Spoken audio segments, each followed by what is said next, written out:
In this video, I'm going to show you how to do texture painting. The first step is to unwrap our model. So to do that, basically flatten our model into a 2D image. So to do that, I'll go to UV editing. And this cube you can see is actually already unwrapped. So all 6 sides of it are flattened out here. If that weren't the case, if you had changed it a bunch, you could select UV and then Smart UV Project, and this will automatically generate a map like this. And when you do this, you want to increase the island margin. So this is the space between pieces that it cuts out to around maybe 0.3 or so. And you can see it's, in the case of this cube, it's actually cut the cube up into these distinct squares. So once I've done that, I can jump right into texture painting. I click this texture paint tab and it changes my whole layout here. You can see now it's drawing this cube as this kind of pink color. This pink is sort of the universal sign in computer graphics that there's something is missing. And in our case, there's actually not a texture to draw into. We've unwrapped our mesh, but we haven't created a texture yet. So I can just go ahead here where it says no textures under texture slots. I can click the plus button and then I'll just select base color. You have a lot of other options here. You can create a bump map, which is something a little bit like a normal map. It doesn't quite look the same in Unity that it does in Blender though, so we'll skip that for now.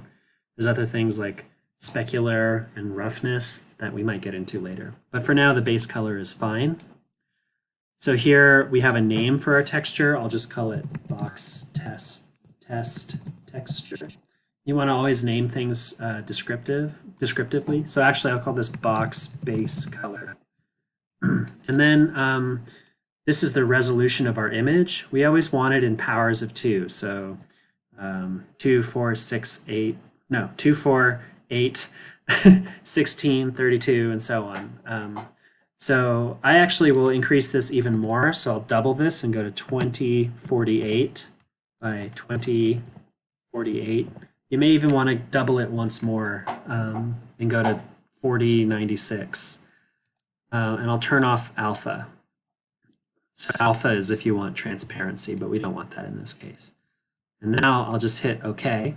I could pick a different base color, but I'll just leave it white for now. And now you can see that cube is white.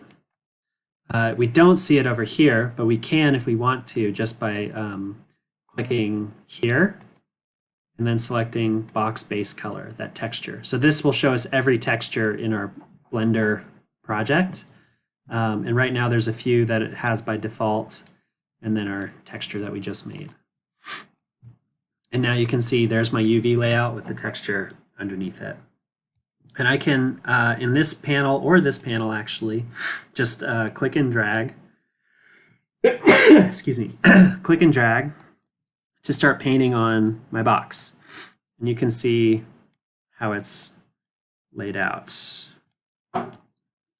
I also can paint directly onto the box here as well. You can see it's updating over there. I can change the color like that. I can change the radius with the F key. So I'm holding F and then moving my mouse. Oops. And now I have a bigger brush. And then if I hold Shift F, I believe, yep, I can change the strength. So 0 is 0, of course, and 1 is 1. So I could sort of, oops, do something like that. And then I could sort of feather on this blue color if I wanted to. There's other features here as well. For instance, if I wanted to have a harder edged brush, I could change the fall off, which is represented by this curve. So this means it sort of smoothly falls off from maximum intensity to 0. If I wanted a super hard edge, I could pick this one on the right here. And I'll use the F key again to decrease the size. Now you can see it looks like it has a hard edge. Oops. So, Oh, but it's very soft also. So I will hold Shift F to increase the strength to 1. Okay. There it is. Yeah. So you can see now I have a nice hard edge. And this is why I wanted to have a high resolution, is that if you get it right next to this, you can see it's actually is drawing pixels.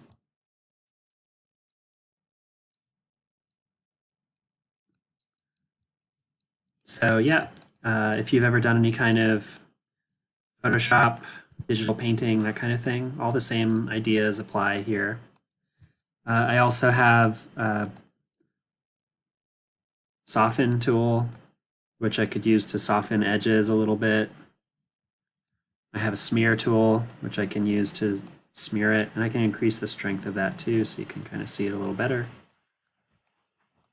Clone stamp. So clone stamp will use my 3D cursor and sort of copy whatever's under it from where I'm looking to wherever I draw. So you can see it. Yeah, it's clone stamping this little edge. And then the fill tool, which will just fill the whole thing. So it's a little tricky to use, but if you want to just change the base color completely, it's a good tool to use.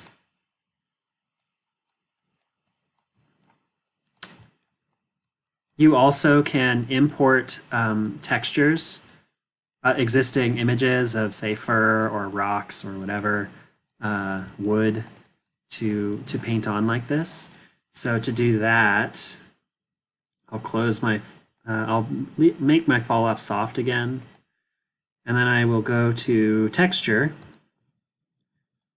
and then I'll create a new texture. Maybe I'll call it like rocks. And then I'll go in here. And so this is set to image or movie. So this is a texture of type image or movie. And then down here under settings, I can open a file. So I'm going to pause this real quick. So I've just downloaded a rock texture onto my desktop here. So I'll go open, I'll find my desktop, and there's rock. And now you can see I have this rock texture. If I go back here, yeah, I should be able to just paint it on there. You can see it's tinted blue because I've selected this blue color. So I'll just go back to white, and yeah, now I can kind of paint this rock texture on. Normally you'd want to find one that tiles perfectly so that when you paint it on like this, you don't see these sort of seams. But that's a good way to kind of quickly add texture to stuff. Blender also, in this texture panel, has some generative textures that it can create for you. So it can switch from image or movie to something like clouds. And this looks like it's probably just Perlin noise. And if I paint that on, there you go. I have this kind of cloudy texture. I could use this in a lot of different contexts, but if I wanted it to be softer, I could increase the size there, or the depth. Let's see, let's decrease the size a little bit.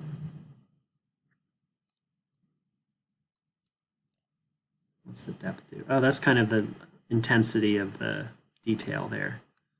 I don't know what Nabla does, but with most of these, you can just kind of, here's Marble. You can tweak these settings and kind of see what they do. That's good. So here's some marble lines, which doesn't look that much like marble. Back in our brush tool, let's see. We can change the blending mode as well. So if you're familiar with Photoshop, there's all kinds of different options. So for something like this sort of Perlin noise texture that I have, I'll go back and change it back to the clouds. I might actually want to use this not just to have just this kind of texture on there, but to add other detail as well. So I'll change the blending mode from mix to something like overlay maybe. And I can increase the radius of my brush here. Or maybe instead of overlay, I'll do like multiply or whatever. So I can start to sort of change how it's blending these textures on top and make this weird smoky pattern. Oops, I got over here a little bit too. So yeah, that's how you texture paint. Oh, actually, first, it's really important that you actually save these images out as well. So I'll go up here in this image editor panel to image and then save. And it'll ask me to save it somewhere else outside of the Blender file. So I'll do that. I'll save as image box base color. And you want to do that anytime you generate a new texture. And you can see if I mess with it at all, change things. I always want to set this back to mix, which is kind of the default. Whatever. Once I started changing things, this button became available, which just once I've chosen where to save my texture, if I press this, it'll automatically just save it there in the same place. And it'll save all the images that I've done that for. Okay, that's actually it.